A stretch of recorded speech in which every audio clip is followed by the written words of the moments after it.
During a supposedly casual family dinner, the mood shifted when Marcella, my sister-in-law, casually announced, "So I lost my apartment. Guess I'll be crashing with you guys for a while." She flashed a smirk at my husband, Darius, as if they had already discussed this without me. I stared at her, dumbfounded. "Excuse me?" Marcella shrugged nonchalantly. "Don't worry, I'm a great roomie. I'll just take the master bedroom since it's the biggest." My jaw dropped as Darius gave me an apologetic look. "Marcella, we didn't agree to that.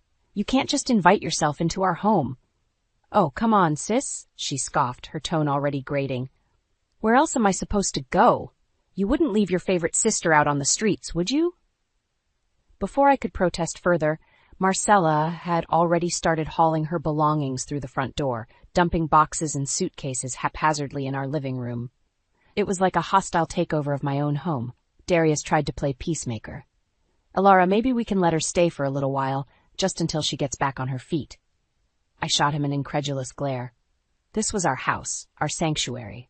How could he agree to this unwanted invasion without consulting me first? Marcella caught my expression and laughed. "Relax. Teach. It's not like I'm a slob or anything. I'll clean up after myself." Her eyes danced with amusement as she added, "most of the time." That night, as I lay awake staring at the ceiling, I couldn't shake the sinking feeling that my peaceful life had just been upended. Little did I know this was only the beginning of a long, treacherous road ahead. True to her word, Marcella wasted no time making herself at home, a little too at home for my liking. Within days, her clothes and personal items were strewn about the house, as if she owned the place.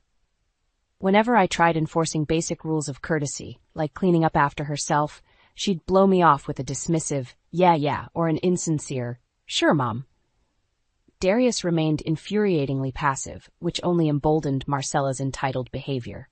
"She's just going through a rough patch," he'd say. "Cut her some slack." One morning, I noticed several $20 bills missing from my wallet. When I confronted Marcella about it, she scoffed, "You're accusing me of stealing? Real classy, Alara." "Then where did the money go?" I pressed, my voice trembling with anger. "Maybe you just misplaced it," Darius chimed in, ever the mediator. "No need to make accusations." I shot him an incredulous look. Was he really taking her side? Marcella simply shrugged and sauntered off, leaving me fuming. Over the following weeks, I noticed more and more money disappearing from our joint accounts and my personal stash. Darius remained oblivious, or perhaps willfully ignorant. Whenever I brought up the missing funds, Marcella would expertly deflect and manipulate the conversation until I felt like the irrational one for even questioning her. "You're always nagging me about something," she snapped one day as I confronted her about another missing 20. "No wonder Darius is so stressed all the time." I opened my mouth to retort, but Darius cut me off. "Enough, you two. I'm sick of being caught in the middle of your constant bickering." Marcella shot me a smug grin, batting her eyes innocently. "Sorry, bro. I'll try to be more considerate of your wife's feelings." Her sickly sweet tone dripped with condescension, and I had to bite my tongue to keep from screaming. This was far from over. The real kicker came when Marcella decided to throw a party at our house, without asking permission, of course. I came home from work one evening to find a group of raucous strangers spilling out onto our front lawn, red Solo cups in hand. "What is going on here?" I demanded as soon as I spotted Marcella holding court amidst the chaos. She barely looked up from her conversation. "Oh, hey sis, just having a few friends over, no big deal." "No big deal? You can't just invite people into our home like this." Marcella rolled her eyes. "Relax, we're just having some fun. You could use to let loose for once." Before I could protest further, a guy I didn't recognize came stumbling out the front door, sloshing beer from his cup. "This party's lit," he slurred, giving me an inappropriate once-over. I recoiled in disgust. "That's it. This needs to end right now. Everyone out." Ignoring my outburst, Marcella shot me a wicked grin. "You know, if you kept acting so uptight, maybe Darius would have left you by now for someone more fun." White-hot fury coursed through me at her cruel insinuation. I opened my mouth to hurl back a blistering retort, but the sound of a loud crash from inside cut me off. My heart plummeted as I rushed through the door to find the cherished antique armchair, one of the few remaining pieces from my late mother's estate, overturned and shattered beyond repair. Tears stung my eyes as I fell to my knees, tenderly gathering the shattered remains. This had been one of Mom's most prized possessions, and these drunken idiots had destroyed it without a second thought. Marcella sauntered in, sizing up the wreckage with a casual shrug. Oh well, it was just an old chair anyway. No need to get so bent out of shape about it. I shot her a venomous glare, my grief quickly hardening into cold fury. Get out, I seethed through clenched teeth. Get your friends out of my house right now before I call the police. For once, Marcella seemed to recognize I wasn't making an empty threat. With a disdainful huff, she started ushering out her rowdy crew, muttering something about me being a stuck-up bitch under her breath. Darius rushed in once the commotion had died down, his eyes widening at the overturned furniture and shattered remnants of the armchair. Alara, what happened? Are you okay? I could only shake my head, my throat too choked with rage and sorrow to speak. This callous disregard for our home, our boundaries, our cherished belongings, it was unforgivable. Darius pulled me into an embrace, and that's when I realized with sinking dread he still didn't fully grasp the extent of his sister's cruelty. But I did, and I knew this was only the beginning. In the aftermath of Marcella's disastrous party, tensions in the house were higher than ever. I could barely look at her without feeling my blood boil. The smug, self-satisfied smirk she constantly wore only added fuel to the fire. One evening, as we were cleaning up after dinner, Marcella casually remarked, since I'm living here now, I should probably get my name added to the house deed. I froze, the plate in my hand clattering back into the sink. Excuse me? She shrugged nonchalantly. Well, it only makes sense. I'm basically family, right? Might as well make it official. Like hell you are, I exploded, rounding on her.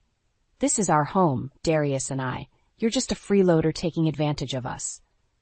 Marcella feigned an expression of wide-eyed innocence.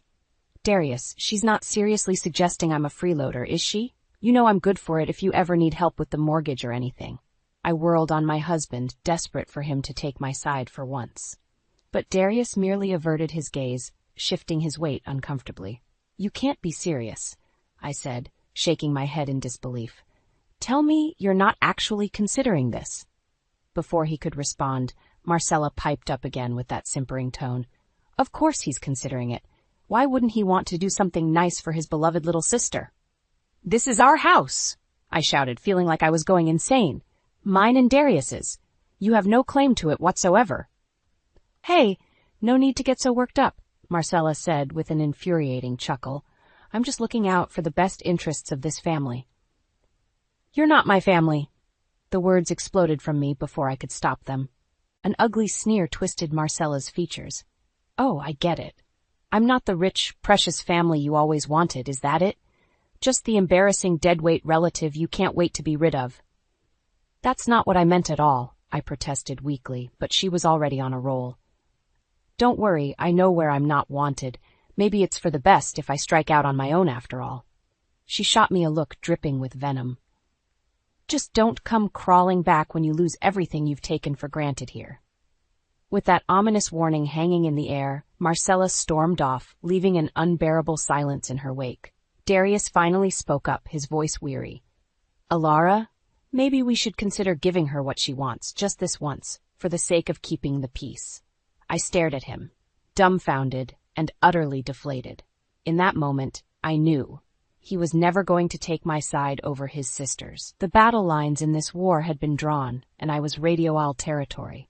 After that explosive argument about Marcella trying to get added to the house deed, I felt completely alone and betrayed, even by my own husband.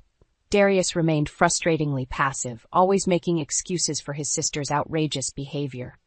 In my despair, I ended up confiding everything to my best friend and next-door neighbor, Jonah. He listened patiently as I vented, tears of anger and hurt streaming down my face. I just don't know what to do anymore, I said once I'd gotten it all off my chest. She's made it clear she wants to take over our home, and Darius won't lift a finger to stop her. Jonah shook his head grimly. Marcella's got him wrapped around her finger. Always has, from what you've told me. So I'm just supposed to let her walk all over me? Let her take everything I've worked for? A determined look came over Jonah's face, Not a chance in hell. We're going to fight back and expose her for the parasite she truly is. His conviction emboldened me. What did you have in mind? Over the next few days, Jonah and I discreetly set up hidden cameras throughout the house to document Marcella's misdeeds. He also helped me track down financial records and receipts, showing how she'd been steadily siphoning money from our accounts. This is the evidence we need to show Darius her true colors, Jonah said as we reviewed the damning footage. No more being able to gaslight you or play the victim. I felt a twisted sense of satisfaction watching Marcella time and again violating our trust, stealing, breaking things, then nonchalantly lying about it later. This was who she really was under that sweet facade. Finally, I knew it was time to force a confrontation with both her and Darius present. I invited them over for a family meeting, not giving away my true intentions. When they arrived, I could immediately sense Marcella's wariness. She narrowed her eyes suspiciously at Jonah's presence. What's this all about? I took a steadying breath. You wanted proof that you don't belong in this house? Well, here it is. With trembling hands, I queued up the video compilation of her antics, stealing cash, inviting strangers over, the wanton destruction. Her eyes went wide with shock and outrage as it played. You've been spying on me? What the hell, Alara? No more lies, I stated firmly. It's time you both saw the truth about what kind of person you really are. Darius watched in pained silence, his expression unreadable. I could only hope this would finally be the wake-up call he needed to stop enabling her behavior. When it was over, Marcella laughed humorlessly. Very clever, but it won't work. Darius knows I'd never betray him like that. I braced myself, praying he would finally take a stand. The weight of this moment pressed heavily. The tension in the room was palpable as Marcella stared Darius down, her expression a sickening mix of feigned innocence and subtle challenge. You know I'd never betray you like that, right, bro? For a few agonizing moments, Darius didn't respond. He simply watched the damning video evidence with an unreadable expression. I held my breath, clinging to the desperate hope that this would finally make him see his sister for the manipulative leech she truly was. Then, slowly, Darius turned to face Marcella. How could you do this? His voice was little more than a hoarse whisper. To my own wife. Relief washed over me. He was taking my side at last. But Marcella simply scoffed, rolling her eyes dramatically. Oh, come on. Like you're so innocent in all this. You've been standing by letting your shrill harpy of a wife walk all over me from day one. Don't you dare talk about her like that. Darius's shout made us all flinch. Alara is twice the person you'll ever be. For the first time since I'd known her, Marcella looked momentarily shaken, but she quickly recovered with a contemptuous sneer. Yeah, go ahead and take her side as always, like either of you have a clue about real family loyalty. This has nothing to do with loyalty, I exploded, unable to contain myself any longer. You've been freeloading off us, stealing from us, disrespecting us in our own home. Marcella whirled on me, her eyes glittering with venom. Disrespecting you? This coming from the woman who's been treating me like a burden from the second I stepped foot in this place? Because that's exactly what you are. The words burst forth, harsher than I intended, but too late to take back. A selfish, entitled leech who thinks she can just take whatever she wants from us without giving anything in return.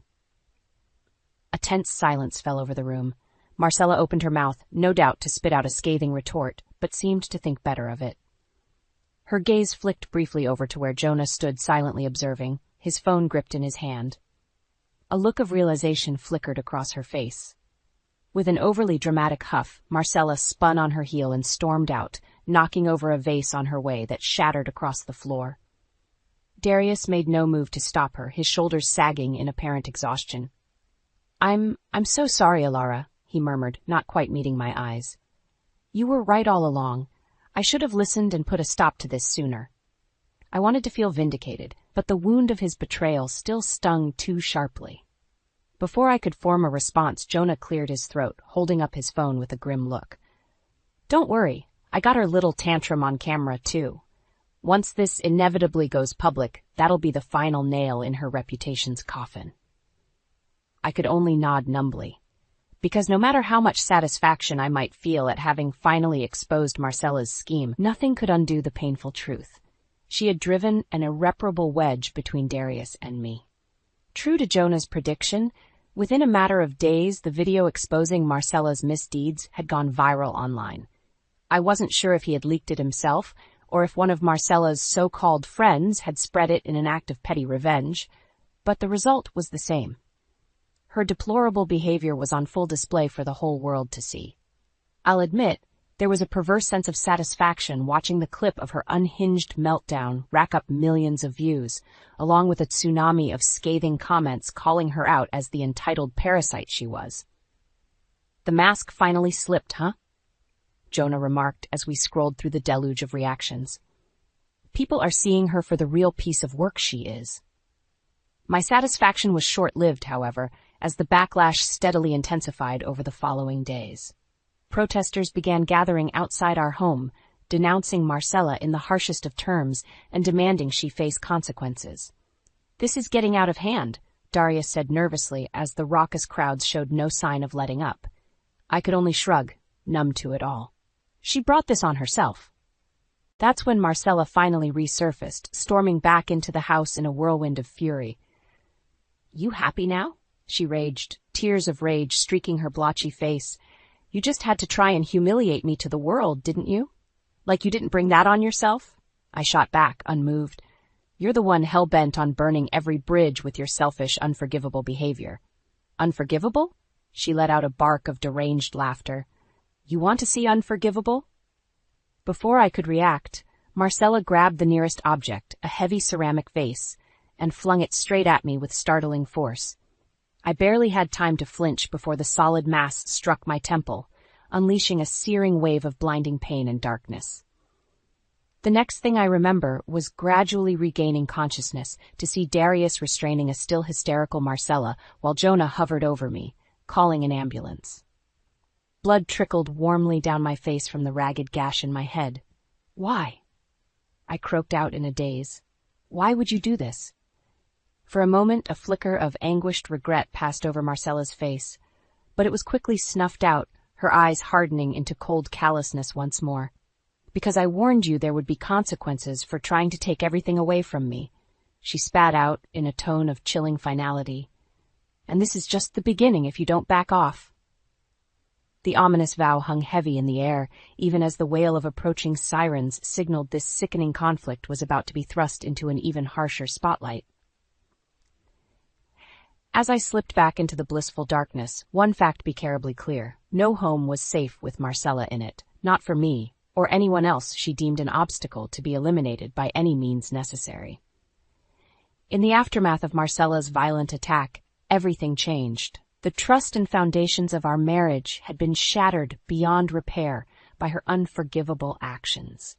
As I recovered from my injuries, Darius and I knew we could no longer go on living under the same roof as his unhinged sister, not after the terror and threats she unleashed.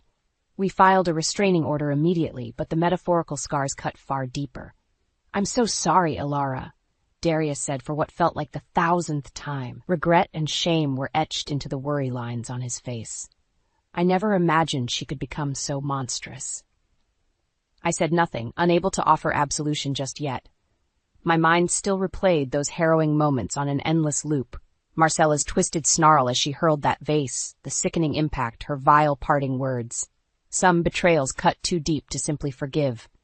The financial and legal fallout was another nightmare altogether.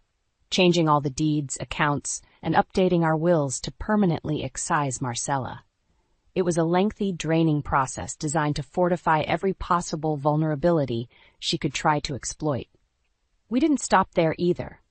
Thanks to Jonah's quick thinking in capturing that fateful confrontation, Marcella's criminal assault was a matter of public record. We leveraged that into investing in state-of-the-art home security. Cameras, alarm systems, the full works. If she ever thought about coming near us again, we'd be ready. By the time we got the all-clear to return home, it was as if a miasma had been lifted. No longer did we have to tiptoe around Marcella's dizzying sense of entitlement. The house was ours again, a sanctuary finally rid of her toxic presence. As a symbol of our reclamation, we held a massive yard sale and unceremoniously sold off every last belonging Marcella had brazenly dragged into our home during her occupation. Darius and I watched with grim satisfaction as her clothes, knickknacks, and cheap furnishings were picked over and hauled away by strangers. I'll never forget the palpable relief I felt as that final decrepit recliner, the last remaining trace of her squatting, was hoisted onto the truck of some lucky bargain hunter. "We made it through the worst of it," Darius murmured, slipping his hand into mine. His grip was warm, reassuring. "Our home is ours again." I gave his fingers a grateful squeeze, finally allowing myself to release the resentment and anger that had festered for so long. Whatever challenges still lay ahead, one thing was certain: that poisonous influence was exorcised from our lives for good. As the moving truck rumbled away with Marcella's sad collection of rejects, I inhaled the crisp spring air deeply. It carried the refreshing scent of new beginnings, of reclaimed happiness just waiting to blossom again. Our home was a sanctuary once more, and this time nothing and no one would ever be allowed to violate that sanctity again.